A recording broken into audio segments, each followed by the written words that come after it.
Now, some others are actually not used to this daily e-learning, e-schools, e-books, with a new system when it comes to going to a new university, a new school, a new institution, etc.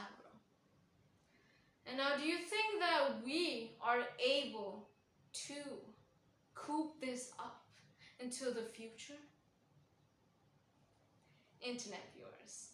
Now, education is absolutely important and essential, not only towards students, but also to non-students, despite where they are, who they are, what position they are, and even what age they are. Because we will all meet the word education and be educated or perhaps educating others. Now, in the whole world facing this COVID-19 problem with this bad situation and condition actually also disturbed the education side of the countries that are facing at the moment. Although each country manage things differently, like a developed country where they can apply technology well towards their system.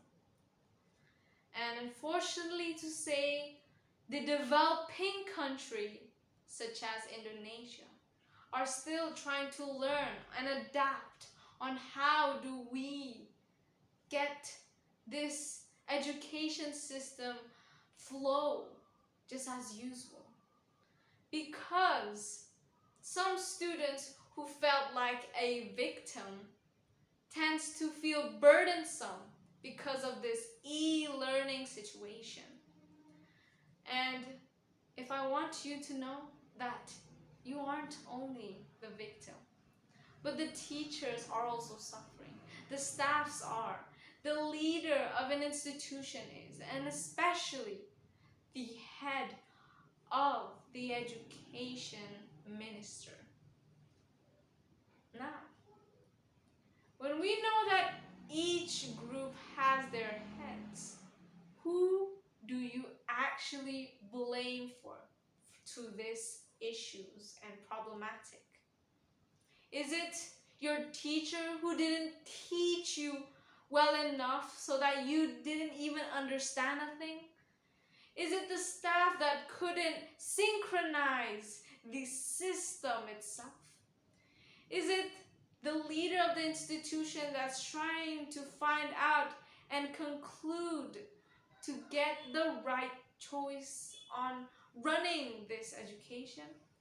Or is it the head of the education that's trying to give a solution to this problem?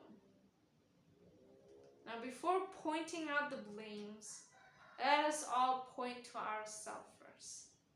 Whether you did right as a student or did wrong. Because you are now living in your comfortable place, which is home, sweet home.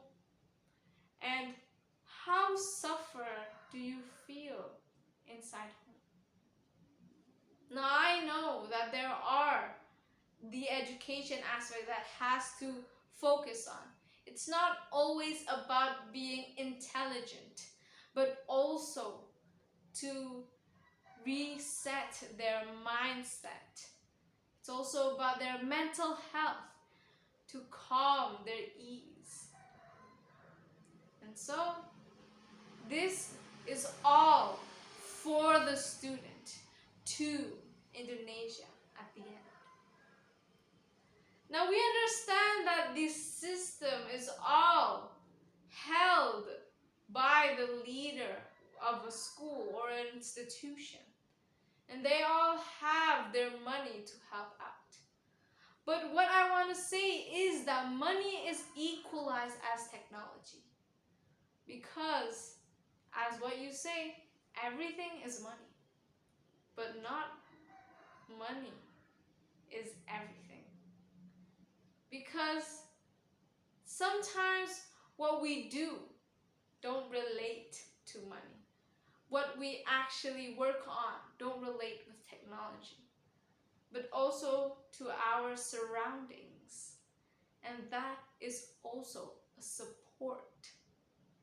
So that we are all finding a way to support this education system due to this COVID-19. And in Indonesia, we are going to have a face-to-face one day, so that we can come back in a real situation, in a real study, as what we all been waiting for, because we've already experienced it before, and now you miss them. Now, what happens is, if the worst case scenario happen, where we will always face e-learning, e-schools, e-books, and all e's, at the end, we have to cope up with this problem. Because sometimes this all happen as a blessing towards ourselves and also towards the country.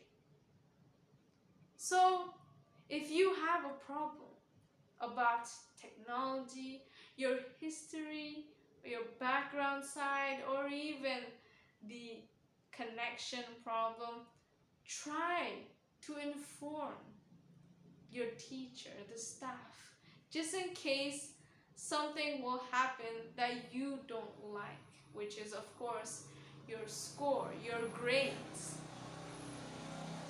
By the end, we all want to be connected. And so this loading screen will always reconnect ourselves to the system back again.